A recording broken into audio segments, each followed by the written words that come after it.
ganda ng ugali niya. Wala na akong masabi sa pagkatao niya. Hindi niya lamang kumustahin. Ilang buwan na, hindi mo lang nagpapadala ng pera. Mabuti ko, hindi naman ako nagkakasakit. Tulad ng nagkasakit ako isang linggo.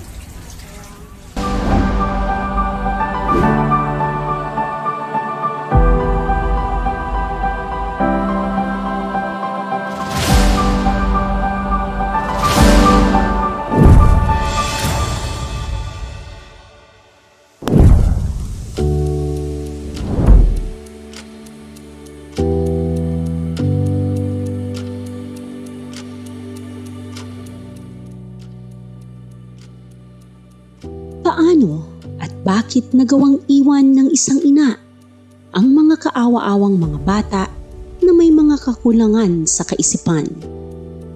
Minsan nating naitanong habang pinapanood ang kaawa-awang kalagayan ni Jimboy o Padi-Padi at ng kanyang mga kapatid.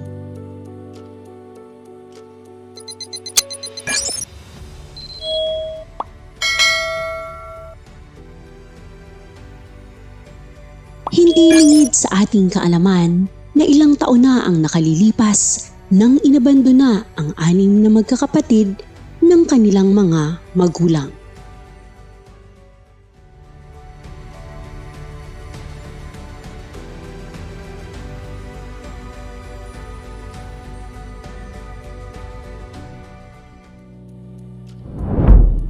Ang ina na si Nanay Yoli ay hinanap pa ni Sir Oragon Honey at sa una ay kinailan niya ang mga anak.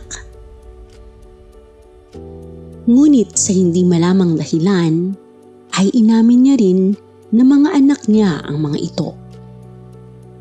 Nang bumalik ang ina ay pinagdudahan ang kanyang intensyon, pinatikos, nabashed at nang tumagal ay nagawa nitong awayin ang taong tumulong, nag-aruga at nagmahal sa kanyang mga anak. Kahit sino sa atin ay nagalit sa mga desisyon ni Nanay Yoli, walang katapusang pagbabash at pagdududa sa intensyon niya. Humingi man ng tawad ay mahirap nang magtiwala.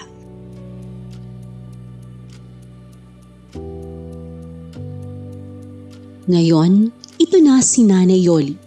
Nagtatrabaho Lunes hanggang Biyernes, naglalaba, naglilinis, at nag-aasikaso sa mga anak tuwing Sabado at nakikipaglabanan naman tuwing Linggo.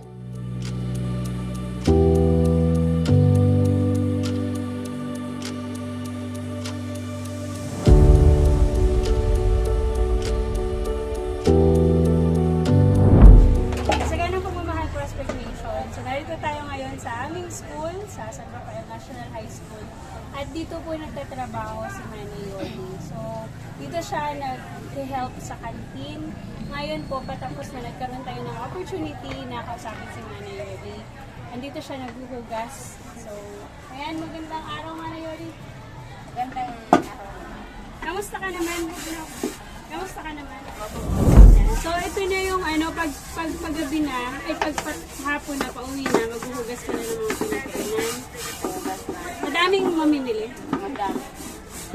Pagod na. Oo, nakapagod. Sanay na naman. Okay, so bukas, Hindi ako papasok kasi maglalaban naman mag-aalaga ko ng anak ko. okay, tapos sa linggo, Sa linggo, maglalaban na naman sa araw. sa ibang bahay. Sa ibang bahay. Bada naman. Sa iba naman. Okay, very good. Madalas magkasakit, madalas magreklamo, pero hindi nga naman madaling magtrabaho, mag-alaga at isipin ang kalagayan ng mga anak mag-isa. Wala ang natatanging dapat sana ay katuwang ni Nanay Yoli.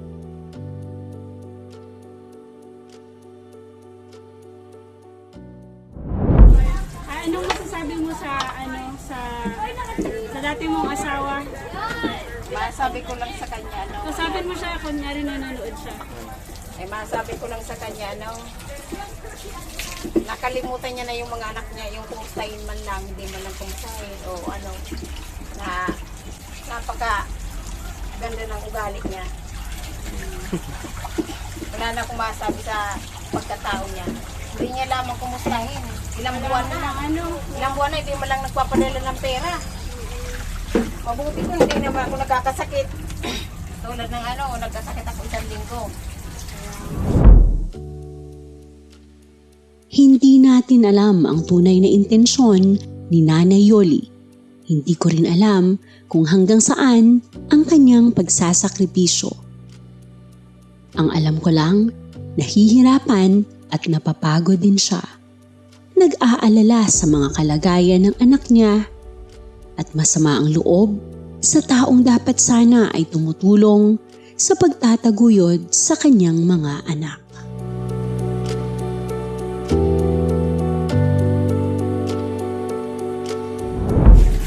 So yung sweldo mo pinambayad? Pinagbayad ko lang sa utang ko. Kaya, Magpasalamat ka pala kay Ma'am Rufina Guevara kasi nagpadala siya ng 2,000 para sa iyo. Salamat ka naman, Ma'am. maraming salamat po, Ma'am Rufina na padala ka sa mga anak ko ng mga pangturusin. Maraming salamat po. Lahat tayo ay nagkakamali o nadadapa. Pero lahat din tayo ay may pagkakataong itama ang mali at mabigyan ng isa pang pagkakataon. Ako po si Mrs. The Prospect na laging nagpapaalalang huwag nating sukuan ang pag-asa sapagkat laging nasa atin ang Panginoon.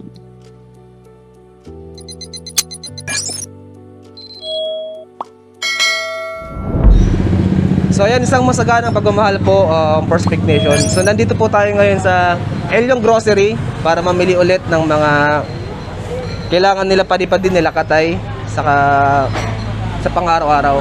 And syempre po, of course, thank you so much kay Ma'am Rufina Guevara sa kanyang pinadala, sa kanyang ipinabot na pagmamahal para kay Katay. So, let's go!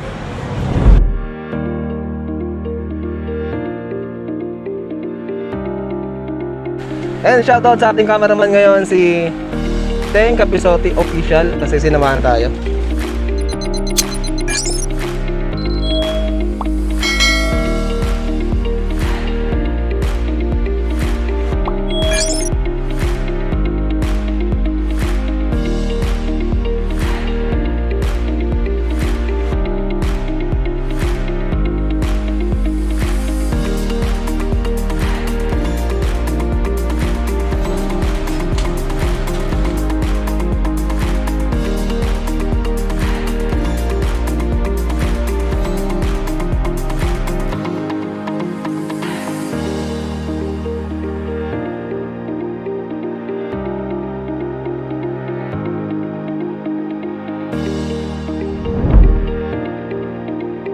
So tara. Ayan, and muli po maraming salamat po kay Ma'am Rufina Guevara. Thank you so much po, Ma'am, sa support nyo po sa mga batang ito, especially po kay Katay. So ayan, Prospect Nation, okay naman yung mga okay naman yung mga trin nating talong. So far hindi naman sila hindi naman namatay. So, good job. Yung sabi ko sa inyo, huwag niyong didiligan to ng umaga kasi basa pa yung lupa. So, ayan, okay naman sila. Salamat po. Salamat po, Ma'am Rufina Rufina Guevara. Guevara. So, ayan, Ma'am Rufina Guevara, thank you so much po.